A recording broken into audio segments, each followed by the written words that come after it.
Okay, so my opening mainly focuses on two social groups, which is those involved in a chav culture and the middle class. My main characters are presented as people who have chosen to become a part of the chav culture, but they don't conform to its rules and regulations.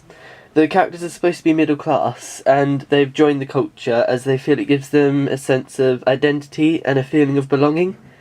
So the audience is supposed to assume that they live in a town or some other local society in which the chav culture is popular among teenagers. So as a consequence, my characters are shown as a blend of both these social groups.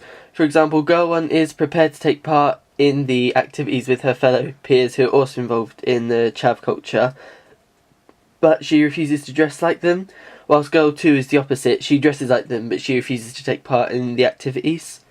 And I think that this creates a sort of binary opposites, in which one of my social groups, the chavs, are portrayed negatively and are portrayed as people who are obsessed with crime and drugs, whilst the middle class are portrayed positively as people who are quite innocent. I've decided to compare the character of Girl 1 in my production to two characters from the film Kidulthood, because I think it's a really good representation of the British chav culture, and as well of middle class people who are submersed in this culture, so it works as a really good comparison to my film. And I think they show the British chav culture in quite an intimidating yet quite honest and frank way. So the two characters I'll be comparing Girl 1 to are Becky, who is a stereotypical chav, and to Katie, who is a middle class person submersed in this chav culture. If we start with Becky, some similarities between Girl 1 and Becky include that they're similar in age and they're obviously the same gender. I also think their social situation is quite similar, in that they both kind of live by the general rule of you're either a chav or you're nothing in the eyes of others or nothing in the eyes of your peers.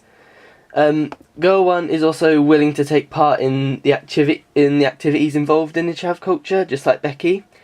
And although it isn't obvious in my opening, I also imagine that among her chav peers she would adopt a speech similar to them.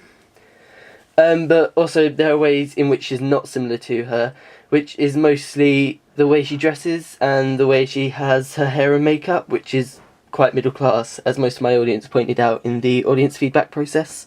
Okay, so the character of Katie was another reason why I decided to choose Kidulthood as my comparison film, because I think there's quite a lot of similarities between these two.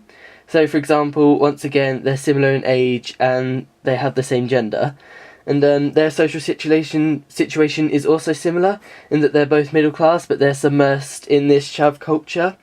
And interestingly, both of them refuse to conform to the behaviour, despite the fact that they are submersed in it. And also the way they both dress in a way which is not similar of the chavs, and is in fact quite middle class. And also, I believe Katie, among her both friends, does not adopt a chav speech, which obviously Girl 1 does not, because when she's talking to Girl 2, she sounds quite middle class.